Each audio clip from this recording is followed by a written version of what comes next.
Om Sahana Vavatu Sahanau Bhunaktu Sahaviryam Karvavahai Tejasvinavadhitamastu Ma Vidvishavahai. Om Shanti Shanti Shanti. Hari Om Shri Gurubhyo Namaha. Hari Om. वसुदेवसुतं देवं कंसचाणूरमर्दनं देवकी परमानन्दं कृष्णं वन्दे जगद्गुरुं कृष्णं वन्दे जगद्गुरुम्. Okay, so we are at verse 33 of chapter 4. So if everybody can open that. And just to give you a background, that the last one was when Krishna Bhagavan said, this innumerable sacrifices lie spread out in Vedas as path up to Brahman, literally at the mouth of or face of Brahman. Know them all as born of action, and thus knowing you shall be liberated. So there are a couple of points that there are innumerable sacrifices, even though only 12 are mentioned here. It's like tip of the iceberg. There are hundreds and thousands of them, including in other religions and everywhere, and everything is mentioned in Vedas. And I have told before, but I will just recapitulate this, that in Vedas they have different sections, and there is a Karma Kand section, Upasana Kand, and Jnana Kand. Karma Kand is where all these rituals are there, and that's the biggest one. 80% of it is that. You can imagine the bulk of Veda is that. And so nobody should be get too attached to it, and also have compassion for other people's path, and not think that mine is the only way. And know them all born to be, but they are still part of action only. And knowing that you get liberated, you have to understand that what is knowledge and what is action. And in this verse that we are going to do today, it will get more clarified in it. So with that background, we go to verse 33.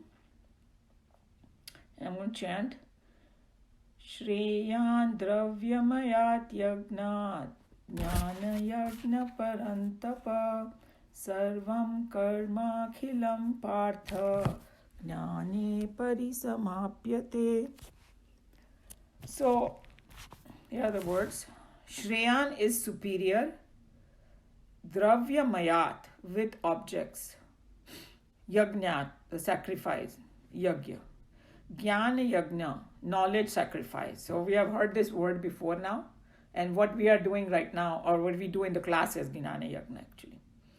Parantapa is Parantapa, that's the name of Arjun, means, jo apne enemies ko khatam kar de. That's the meaning of it. Sarvam, all. Karma is action. Akhilam, in its entirety. Partha is again Arjun's name. So he's calling him with two different names this time. Gnane is in knowledge. Parisamapyate is culminated. एक तरह से कहा है कि समाप्त हो जाना means finish हो जाना, or it kind of, that is a goal, समझ लो. That's another way of looking at it. So I know I have told this many times, but I'm going to repeat it anyway. So all these words over here they are like sutras. They have a lot of deeper meaning, and sometimes the literal meaning is going to be different than actually what they are trying to say. And that's why we need gurus and Chinmayananda and all the other Shankaracharya to kind of go deeper into it to tell us what they mean exactly by it.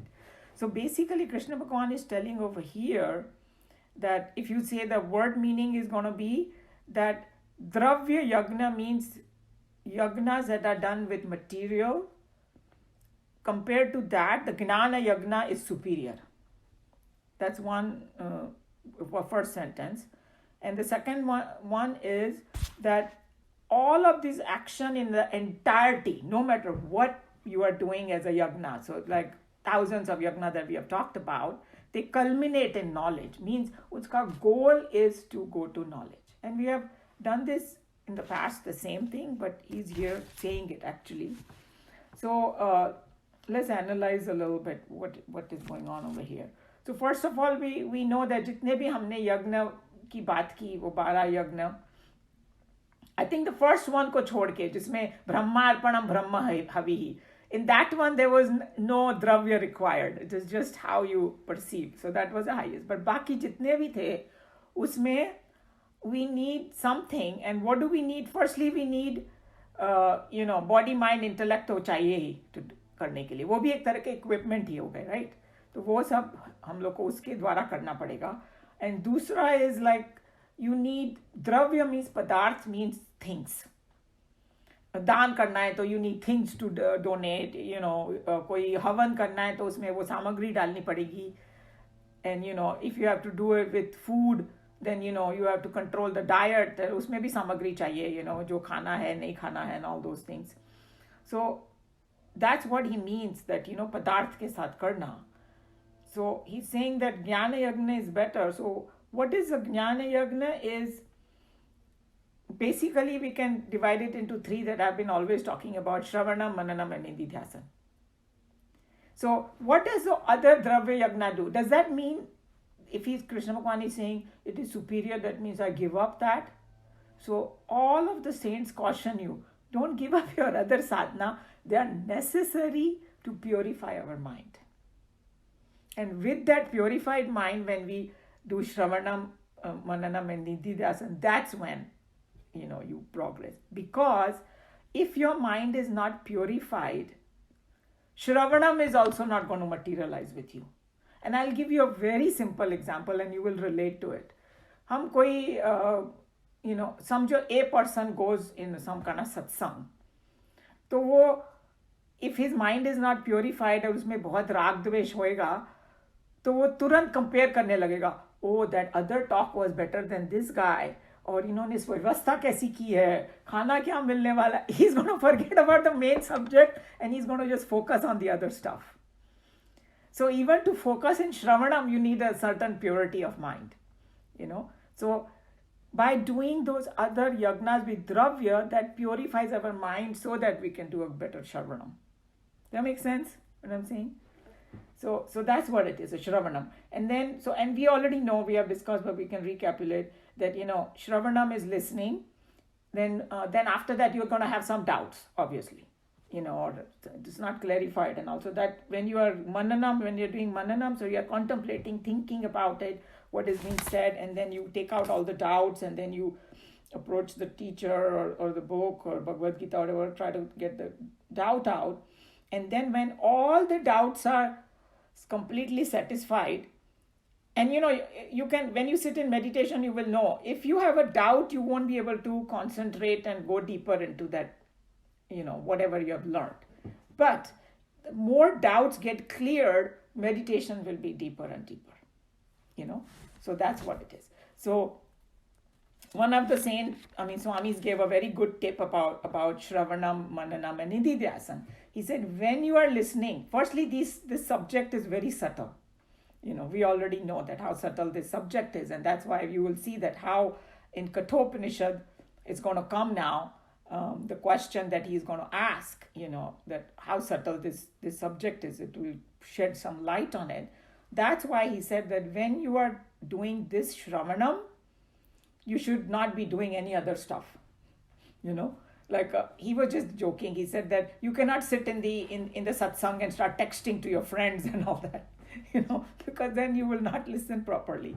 So attentively listening, or not doing multitasking while listening to this, because it's a very subtle subject. You might get it all wrong if you don't pay attention to it. And then he said, when you're doing Mananam, so Mananam should be, if you are doing Mananam on this, whatever you have heard, then other thoughts should not be coming at that time. कि मुझे ये खाना बनाना है, मुझे ये करना है. In that Mananam time, then you should concentrate on that particular subject. That will be more fruitful. I thought that was a very good tip. And of course, when you sit in meditation, the goal is that whatever जो सार तुमने निकाल लिया निचोड़ के within your Mananam, उस पे तुम meditate करो तो फिर दूसरी चीजें नहीं आनी चाहिए दिमाग में. So that is kind of, a path of how you concentrate on it. And another point, he said that unfortunately, most of the people, if you they approach a sadhu sant and all that, they will say, मैं क्या करूं?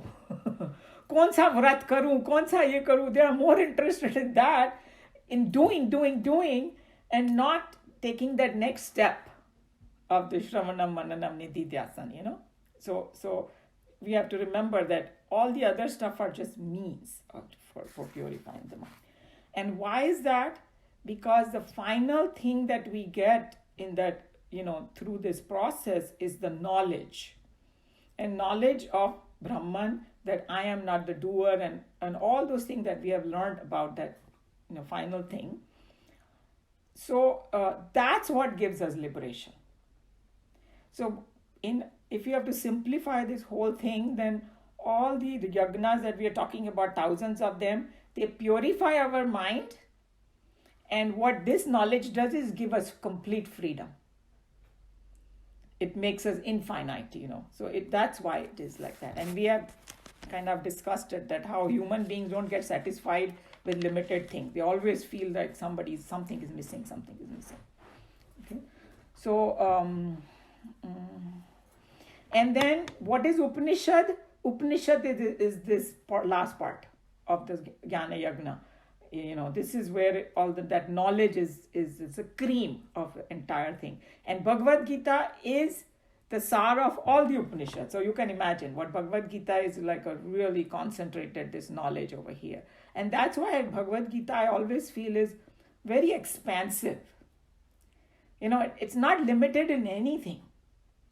It is like, if you're studying Bhagavad Gita, you have to really come with a very large heart and try to embrace everything and not feel like, one path only, and just, even about, karma yoga, gnana yoga, and bhakti yoga, like we have discussed, they are not sitting in one box by itself.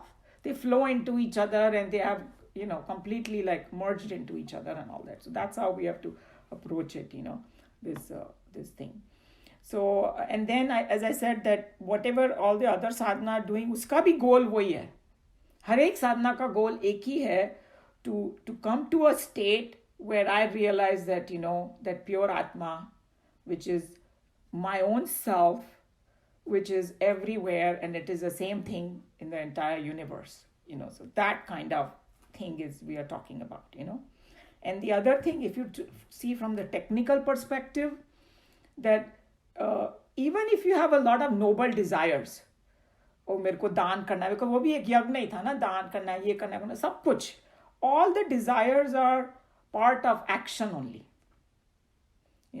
so and what is the aim of that whatever noble desire? Ultimately to get rid of all the desires, become desirelessness. And desirelessness does not mean that you don't do anything, but then you do things for lok kalyan, like we were saying, that it's you see the entire universe as yourself. So like you will help yourself with everything, that's how you will help the whole world. And the other point of desire is, desire always creates agitation, even if they are noble. मुझे ये करना है करके, like, so these are the kind of negative aspects of even the noble desires and all that. So this is what this verse is. And in the next verse, the question is going to come now is, okay, now Krishna Bhagavan said knowledge is superior. How do I get the knowledge? Very simple question. How do I get it? Then he's going to answer that in the next one. But anyway, as far as this one is concerned, that, Jnana Yagna is superior than all of them. Any question, comment, or want to add anything? Question. We talk about knowledge sacrifice, and then we talk about Jnana Yagna. One of them is, in those 12 or 11 of them, there's a Jnana Yagna. And then there is the knowledge sacrifice. That's the 24th one, really, isn't it? The verse 24. And then the verse 28 comes along and they say Jnana Yagna. I want to know the difference between the two. What are they trying to tell? I think it's the same. It's the same. It's like Jnana Yagna can be all at different levels also. Because, if somebody just listening and doing and trying to contemplate and trying to there are some people who like this, right? To read the books and contemplate rather than sit and do bhavan and all that, right? it may be still at a lower level. So when he's talking about the Jnana Yagna over here, he's talking about the highest state in Jnana Yagna, which is going to culminate into that final knowledge. So basically what I'm trying to say is that they're talking about the same thing, but they have mentioned it several different times. Okay. And in the earlier when they mentioned it, they talked about the preference of different people. Some people do Jnana Yagna, some people do bhakti, some people do devotion, this, that, fine. End में सब मिलके फिर वो highest knowledge की तरफ ही जाते हैं. And when they're in this verse, when he's talking about it, he's talking about the highest state of that Jnana Yagna, which is Brahmarpanam Brahmahavi. Well, 24 says knowledge sacrifice, and then 28 says Jnana Yagna. And it's the same thing. That's what you're saying, because Brahma Arpanam Brahma Havi, that is everything in it. Everything. I see that one and all that. True. Right? Who's gonna see that everything in one? The one who has reached the peak. Yes. In Jnana Yagna, okay. Right? But right. You can be at the lower level of Jnana Yagna too. You have just begun. You have not reached there. So that's all. It's like the same thing at different stages of it. Yeah, okay. That's how you can look at it. Okay, thank you. Any other question?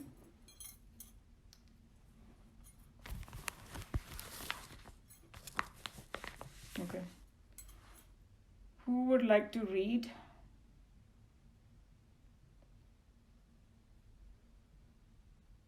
Meena, do you want to read? Sure. Superior to knowledge sacrifice, to sacrifice with objects, O Parantapa, all actions in their entirety, O Partha, culminate in knowledge. Of all the sacrifices known to Arjuna in his orthodox understanding of the Vedas, he has not yet known a ritual in which some offering or the other is not surrendered into the sacred fire.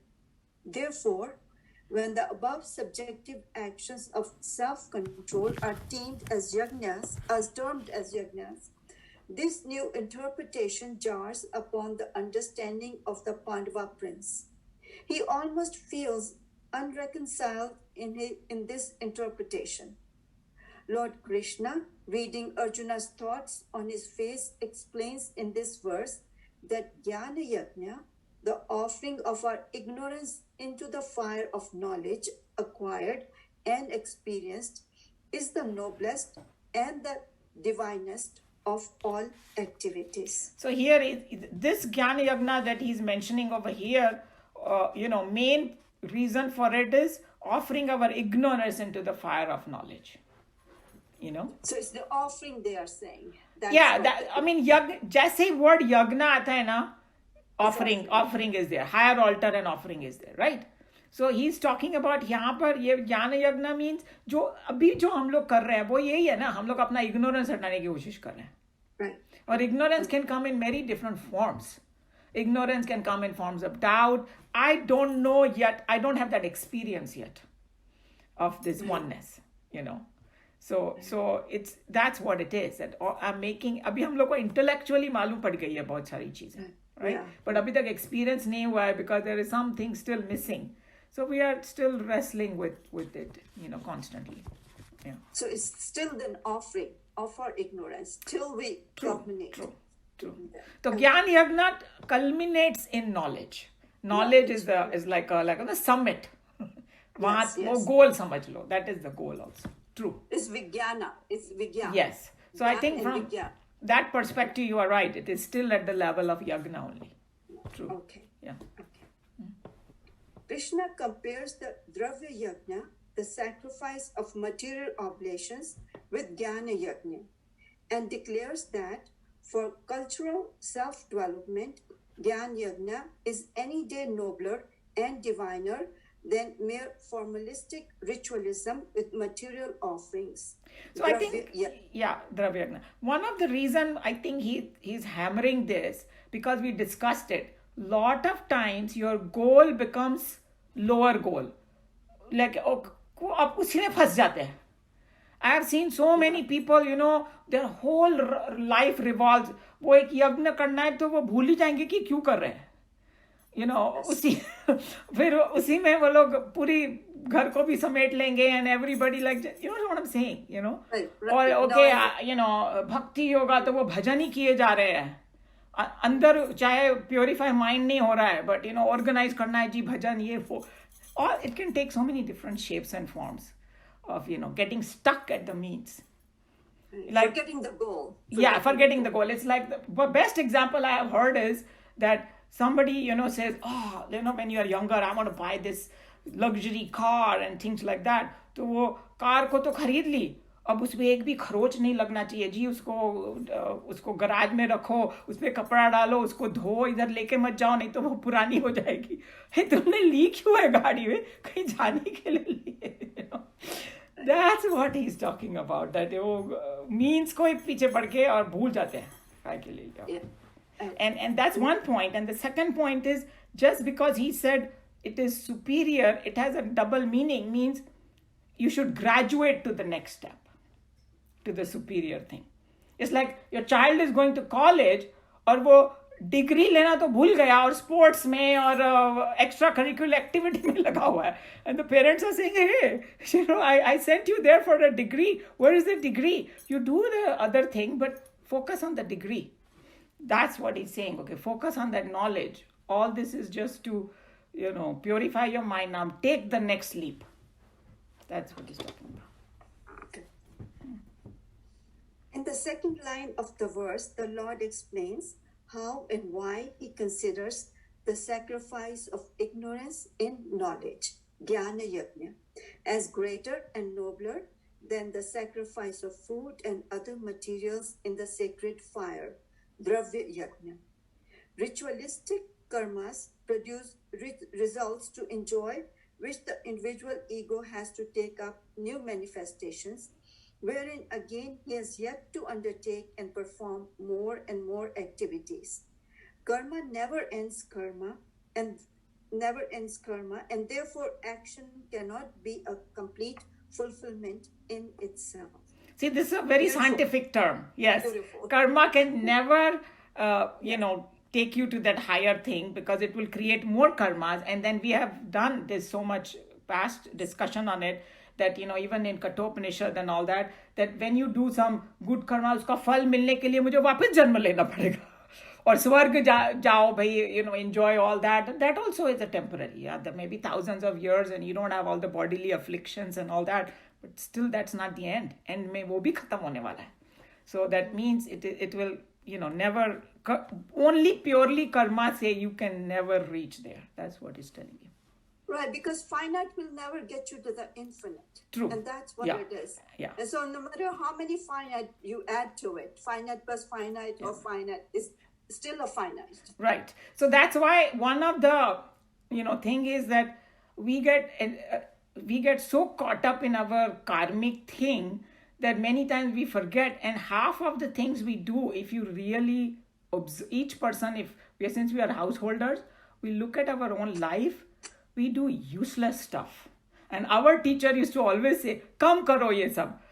जैसे कोई घर में आने वाला है, समझो मेहमान, तो लगे हुए हैं जी 20 different dishes बनाने में. Why? Who are you trying to impress? Unnecessarily. We take up upon ourselves competition, this, that, so much. And then it's a moment, somebody's going to come and live in your house, people start going and cleaning their garage. Because, we want to be like, my house has to look perfect. Uma ji, can you hear me? I'm sorry? Can you hear me? Yes, I can hear you. Okay. You just made a statement. I want to clarify that further. Yeah. That karma cannot take you to that highest level. Only karma. Don't say karma, because karma has a very important role. Because if you do it karma yoga, you will purify your mind, which is a necessary step for that next step. So we have to choose our words very carefully. It has a limited role, I would say, yes. Okay, so karma and karma yoga. are two different things. Karma can be, anything I do is karma. But not everything can be कर्म योग. कर्म योग के लिए मैंने वो 5 बातें बताई थी, वो अगर उसमें है तब वो कर्म योग बनता है. When you do it, with dedication to higher, with a prasada But buddhi. when we say karma, when we make this statement that through karma, you cannot reach to that highest level. So karma includes all kind of karma. No, wait. There are a couple of things over there. Only karma doesn't lead over there. कर्म में ही अगर तुम फंसे रहोगे तो तुम आगे नहीं बढ़ सकते. कर्म इज जस्ट लाइक बोलते हैं ना कि एक pole to jump higher. And कर्म को पहले कर्म योग बनाओ, फिर कर्म योग से उसको भी छोड़ो और you take the higher leap into the knowledge. That's the whole process. See whole Bhagavad Gita that we did, the first 3 chapters was on that. He gave him the knowledge first, but not everybody can get it. So how do you start? Karma yoga is a path. तुम जो भी काम करते हो उसको पहले कर्म योगा में परिवर्तित करो, फिर धीरे धीरे माइंड प्योरीफाई होएगा. तो जब आप श्रवणम करोगे तब तुमको समझ में आएगा कि क्या बोल रहे हैं वो. बिकॉज सुपरफिशियली तो सब कुछ किसी को समझ में आ सकता है, but that's not the real thing. And then when you do mananam, then you remove your doubts. And then when you do nididhyasan, now you're focused on one thing, and then you get that final experience. This is a path laid out in the Upanishad. I don't know if that made it clear, Kamlaji. Yeah, this made it clear, but every time I raise that question, somehow my doubt is not cleared. I think what you need to do is you have to see, I told you Bhagavad Gita is not something that you read it once. Nobody has ever gotten by reading it once or just knowing it. This has to be really churned upon every day and repeat it and read it again and again and again. So I would go back and start reading all those verses again. And then it slowly sinks in. So, okay, let's go back to these 4 steps. So, karma, Shravanam, Mananam, and what is the 4th one? Nididhyasan. Nidhi Vyasan. No, dhyan. Dhyan से ध्यासन हुआ है. Nididhyasan. Okay, से. Nididhyasan is the same thing like what you call meditation. So, this is what, okay. So, can I make that statement that ultimate salvation is through meditation? Yes, you can make that statement, yes. But to reach there, if you prematurely go there, it's not going to fructify. Yes. It's like, like I'll tell you an example. India mein they used to have like these IITs are there, right? So there are some students who don't do so well in IIT. So then they say कि इन्होंने ठीक नहीं किया, चलो इनका background देखते कौन है. फिर पता चला कि वो लोग या तो इन्फ्लुएंस से घुस गए थे वहां पे या वो कोटा सिस्टम में. Like they were not qualified. But नहीं ये जो whatever certain groups of people they need to be pushed, तो उनको डाल तो दिया, बेचारे फेल हो रहे हैं वहां पे because they're not qualified. And sometimes people do in America also. Oh, my child must go to Harvard. अरे उसका हार्वर्ड का दिमाग भी तो होना चाहिए ना.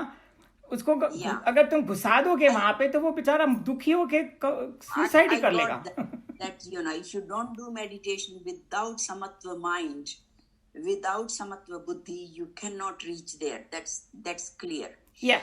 So this karma yoga has a tremendous role to play, and so much so that Krishna Bhagavan told Arjun, out of the 2, karma yoga is better for you, because he's addressing Arjun. And we may think that hamar ko samatva mil gaya and all. 99.9% of the people in this world come in the Arjun category.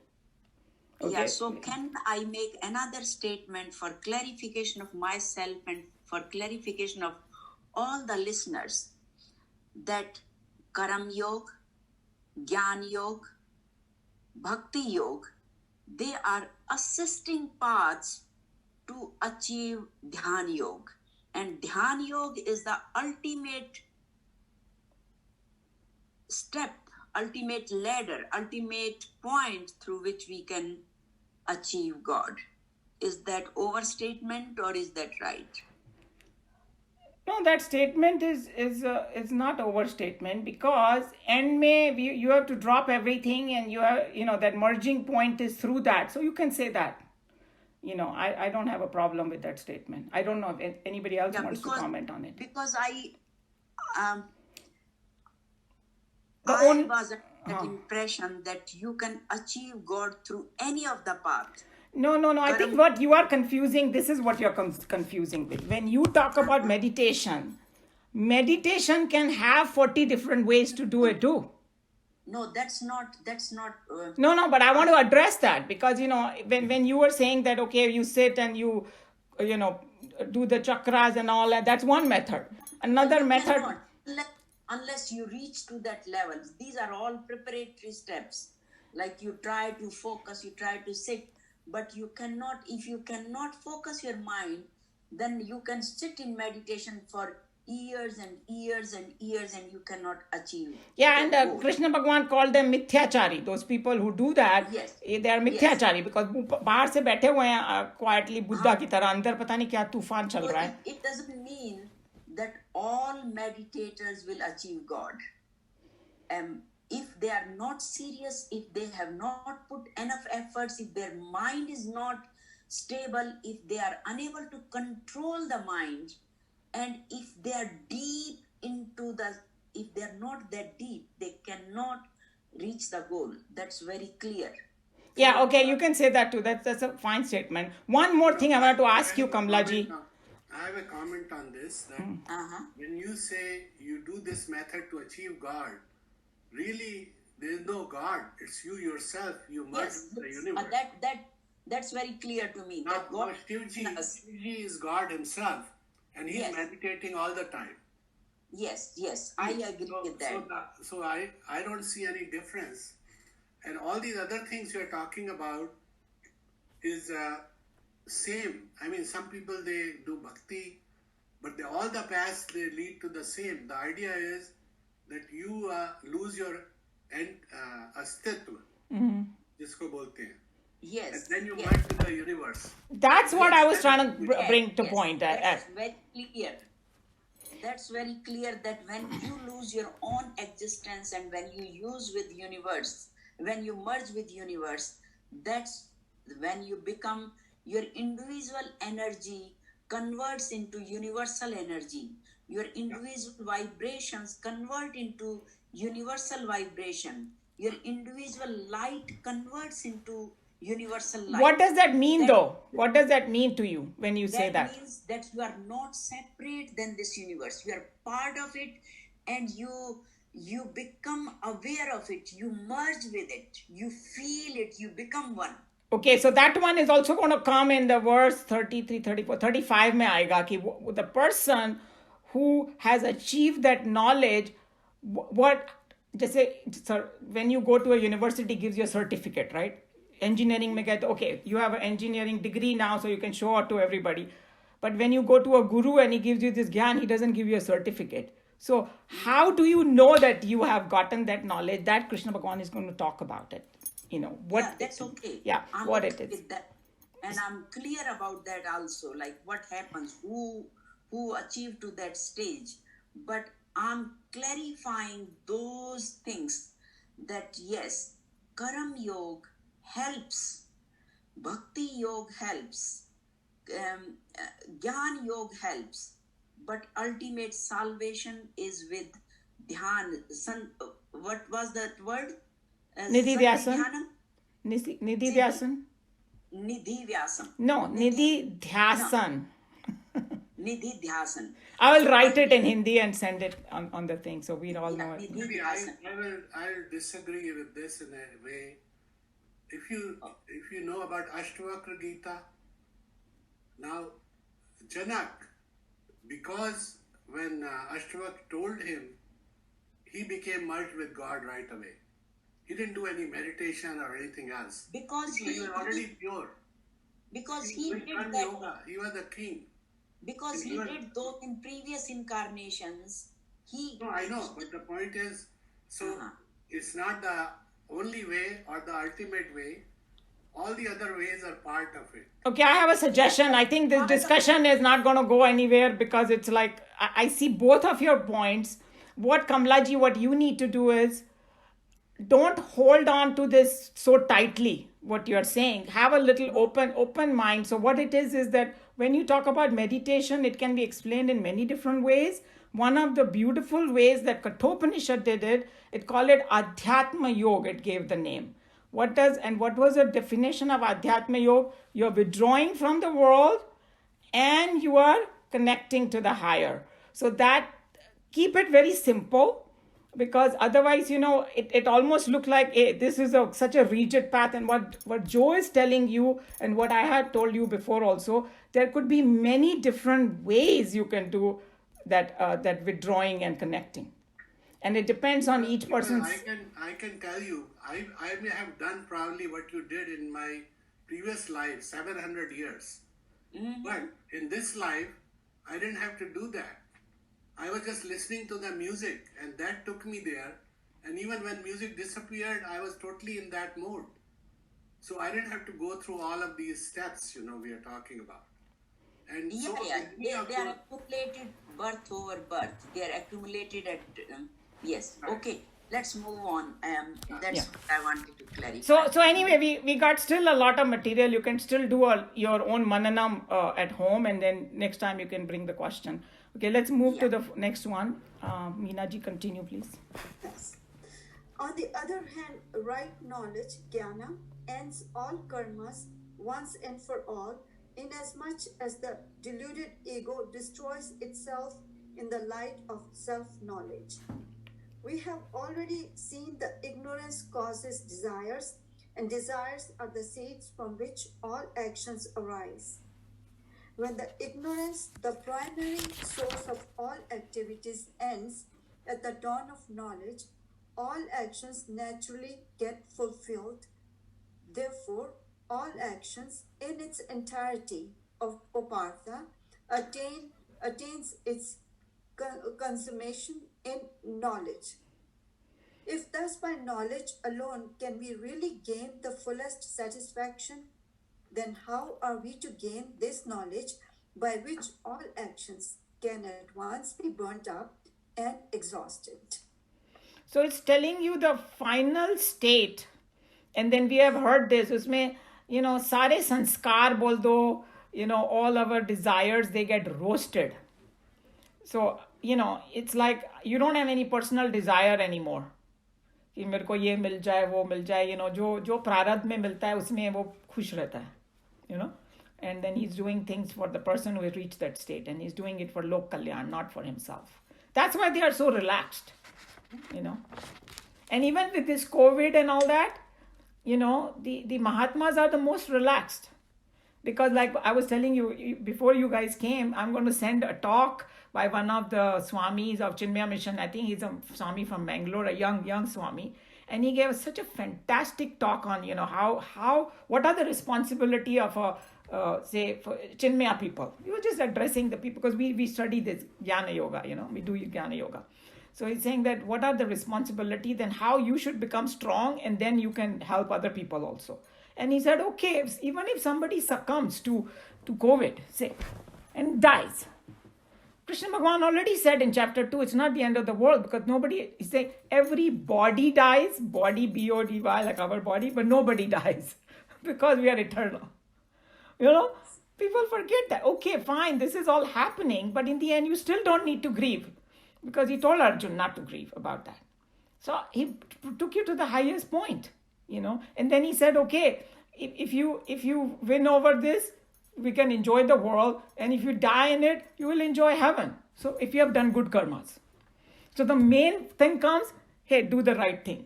Because even if you die, you will enjoy the heavens only. So you haven't lost anything. So I thought, after listening to all the negative and all that's happening in India and all that, you need to hear something positive, and that was, at least made me very, very happy to hear that whole, and I'm going to forward it to you guys. Okay, any other question? Burning question? Because the next one is telling you, actually encouraging the questions a lot. So that's why I don't want to discourage this question. Okay, so we can go to the next one. Verse 34. Let's see. Okay, 15 minutes. We can get started and see how much we can finish. Tadvidhi pranipatena pariprashnena sevaya upadekshanti te jnanam jnanina tattvadarshinaha. So in this one, since Krishna Bhagavan praised knowledge so much, so that simple question that will come to everybody's mind is, so how do I get that knowledge? So he tells you the method how to get this knowledge, because this knowledge is a very subjective knowledge. It's not objective knowledge, like if you want to become an engineer, go to engineering college, or no, nothing like that. This is like your own journey within yourself. It's not that easy. So who can help you with that? Some guru can help you.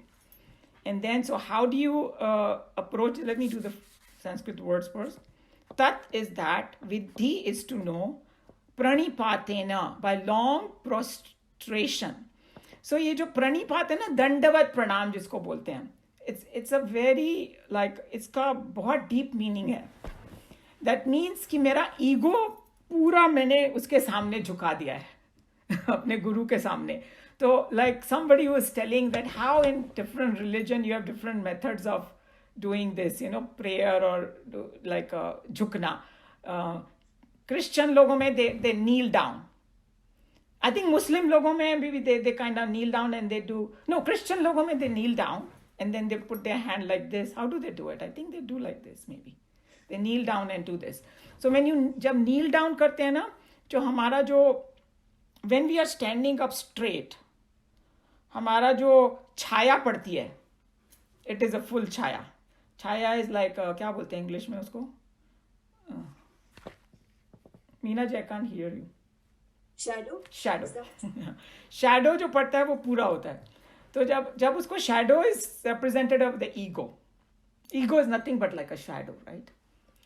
So when we kneel down, वो थोड़ा छोटा हो जाता है, right? फिर जो मुस्लिम लोग होते हैं वो लोग ऐसे झुक जाते हैं नीचे, become like a fetal position में आ जाते हैं. और अपने इंडिया में भी करते हैं ऐसे हम लोग, जो लेडीज लोग, we do pranam, we do like that. So then it is like और भी छोटा हो गया ego, because जो उसका जो प्रतिबिंब है वो और कम हो गया और शैडो और कम हो गया. खाली जब एक दंडवत प्रणाम कोई करता है ना, तो बिल्कुल शैडो नहीं होता है, completely it's gone.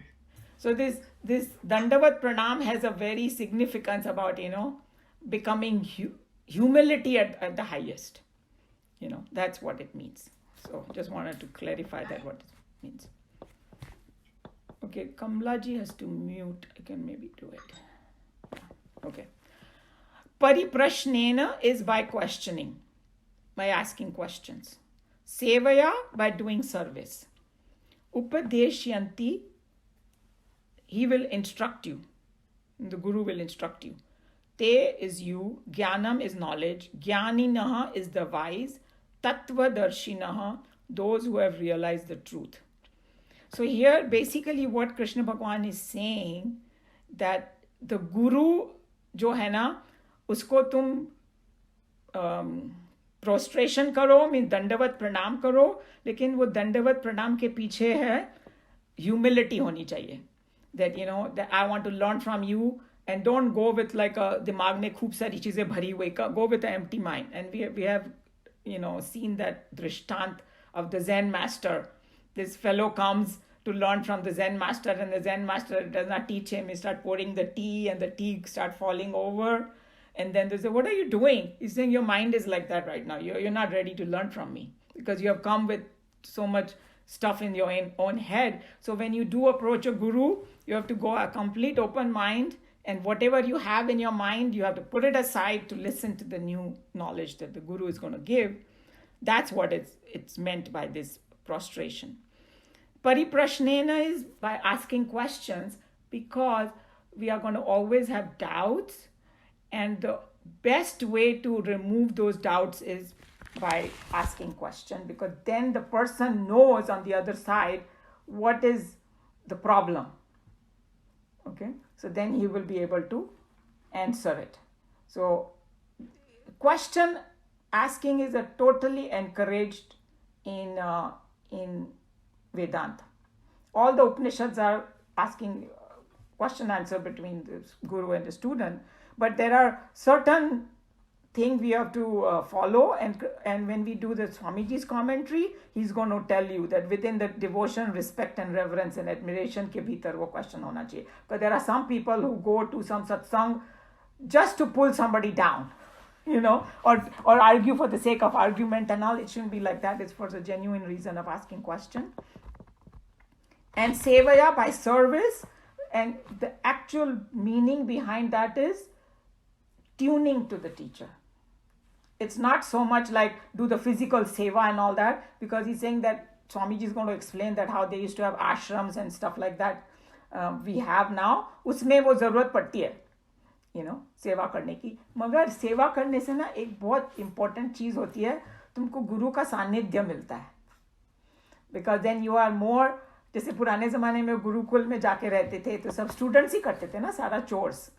And you can